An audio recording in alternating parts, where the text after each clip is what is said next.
Welcome back. If you're just joining us, you're watching the news at 10 on Channels Television. A reminder of our major stories.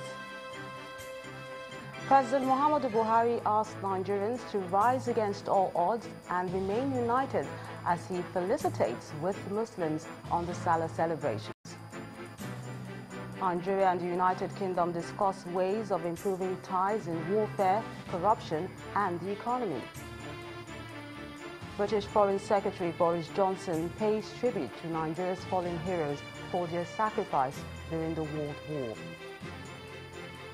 And the United States orders Russia to close its San Francisco consulate and 2 other annexes.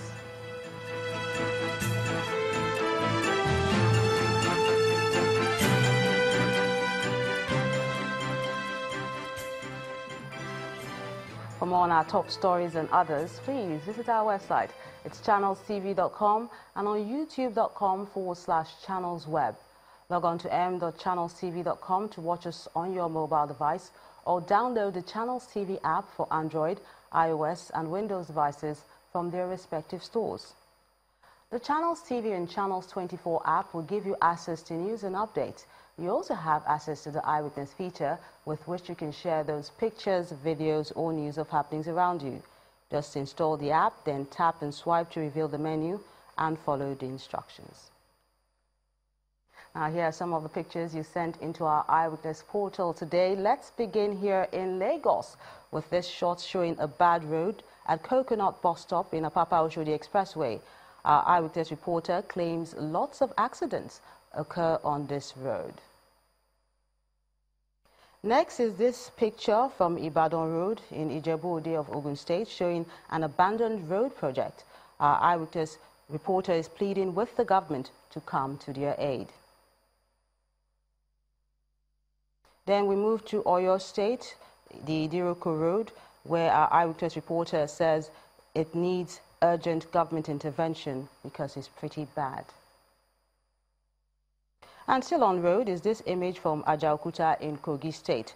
Our Eyewitness reporter says it's a link road to other parts of the country and the relevant authorities should help road users by fixing it. Our final picture is a flooded street in Genabi Welfare Quarters in Makurdi, Benue State. Our Eyewitness reporter alleges that the flood, which he says is due to the poor design of the ongoing road construction, has displaced many from their homes.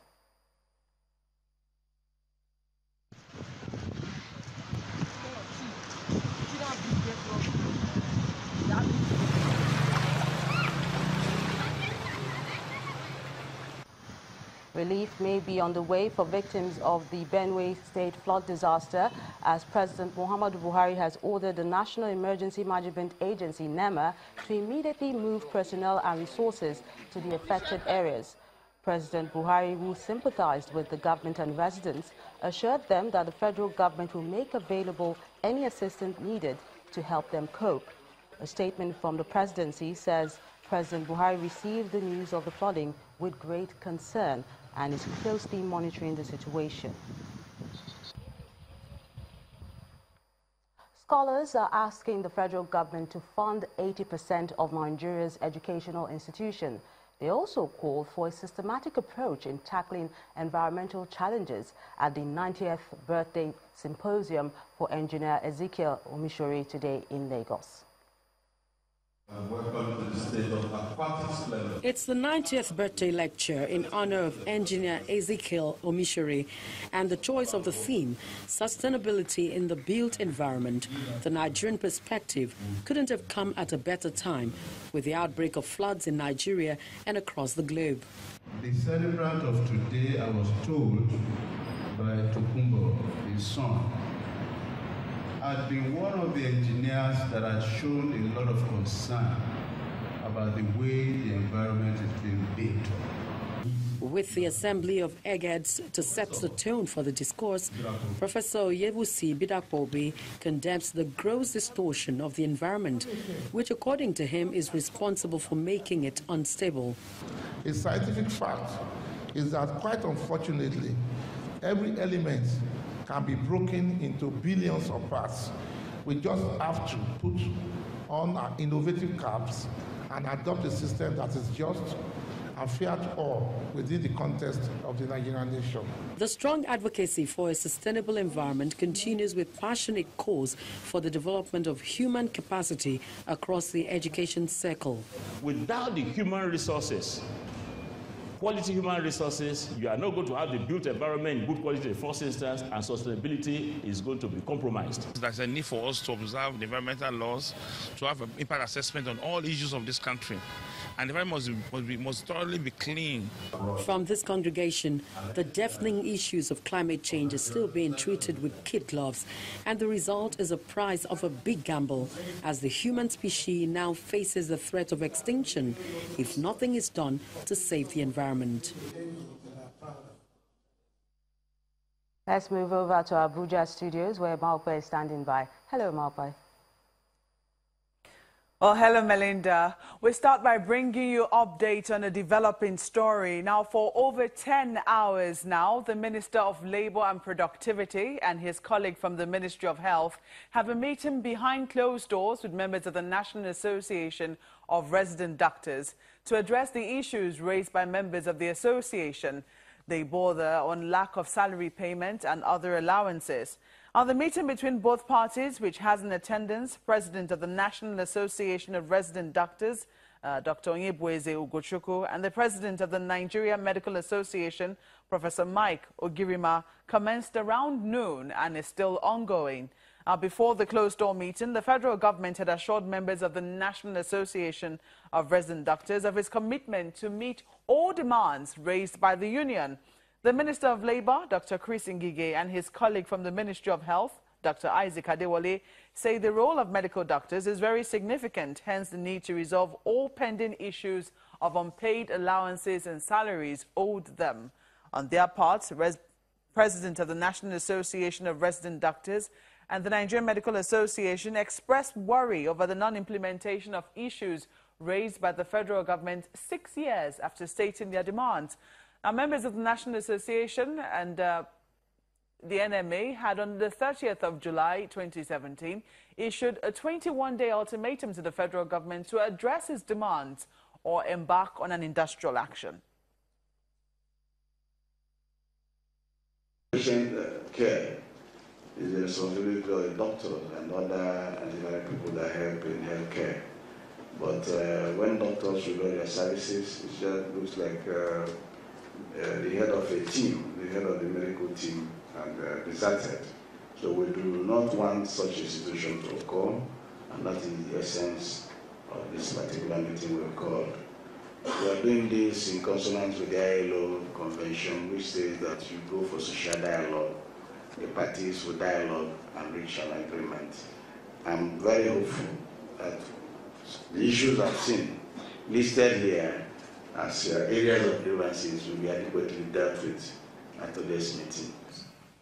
And between 2016 and today, the national body has only gone on 2 weeks warning strike, 1 week in 2016, 1 week in 2017. However, the Honorable Minister of Labour, recall that we also told you that on each occasion that we also come to you, the Honorable Minister of Labour, all these issues that we presented to you in the 2 meetings we had with you, none has been addressed. Meanwhile, members of the Academic Staff Union of Polytechnics, Federal Polytechnic Bauchi, are protesting against the management of the institution and its policies on governance. Some of the contending issues are non-payment of 27-month academic allowances, arrears of shortfall in their salaries since 2016, and non-implementation of promotions since 2014. The union, which has been on an indefinite strike for 3 weeks now, is demanding an immediate resolution to its demands.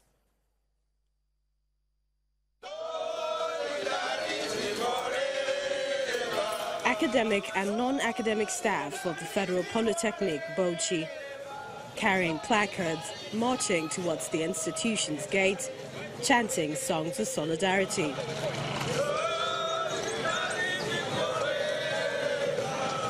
They succeed in creating a mild traffic gridlock at the gate of the Polytechnic. The protesters further proceed to the administrative block, where they find the entrance locked and the rector absent. Journalists are not allowed into the building, sparking near-chaotic scenes. Even in the rector's absence, the chairman of ASUP, Federal Polytechnic Buju branch, highlights some of their demands to the public relations officer. As I speak now, our members are due for interview and promotion, and we are sure they will not even if they are promoted, implementation may not be forthcoming. Apart from that, the accumulated 27 months academic allowance and peculiar allowances is still hanging, and areas of our promotions is also hanging. Our salary shortfall for 6 months in 2016 and 1 month in 2017 is also hanging. He also accuses the governing council of alleged bribe-taking. We made submission to the governing council because when the governing council were inaugurated, we went to them, we had a meeting with them, we have so many discussions with them, even prior to the meeting. But to our dismay, the council is also taking side with the management because as at now we are on our 3rd week of strike, and the council, the management has not made any effort to see that they resolve this issue. As the protesters disperse, the industrial action continues, but there is every likelihood that the end has not been seen with more protests as long as the issues remain unsolved. And in the south-south region of the country, the Cross River State Governor Ben Ayade has signed the Homeland Security Service Bill into law to ensure the safety of all residents. The security outfit, which is in collaboration with the Nigeria Police Force, has been deployed to strategic flashpoints across the state.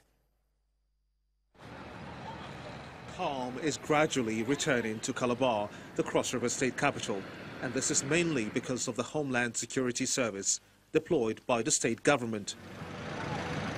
Over the past 1 month, and with the release of more than 100 operational vehicles, the security outfit has been stationed at strategic points across the state, known to be possible flashpoints. Residents say this development has reduced the rate of crime. There used to be a high level of crime. But trust me these days, before you say anything, you say Green Sheriff. Once you say Green Sheriff is in town, all the bad boys, they will take cover. Before now, you know, we're finding it so very difficult to come out like this at this very time, at this very hour. But I think now things are, actually getting better. Governor Ben Ayade, after signing the Homeland Security Bill to law, explains that as a tourism state, the security of Cross River determines that of the country as a whole. This Homeland Security Bill is aimed at providing neighborhood watch, vigilante patrolling and intelligence gathering, providing support information for the police, and also providing real on-time emergency intervention in areas of physical security. We do recognize that Cross River State is the headquarters of tourism in Nigeria. Cross River State, therefore, is at the epicenter of what is called class lifestyle. So any distortion of the security apparatus and structure of Cross River State will send a signal that Nigeria in totality is totally unsafe.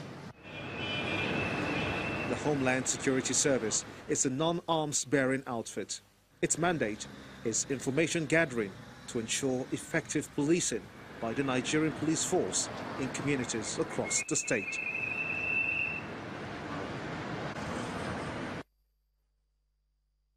When the News at 10 returns, MTN Foundation reopens its digital library at the University of Lagos as part of its Universities Connect initiative. Do join us again.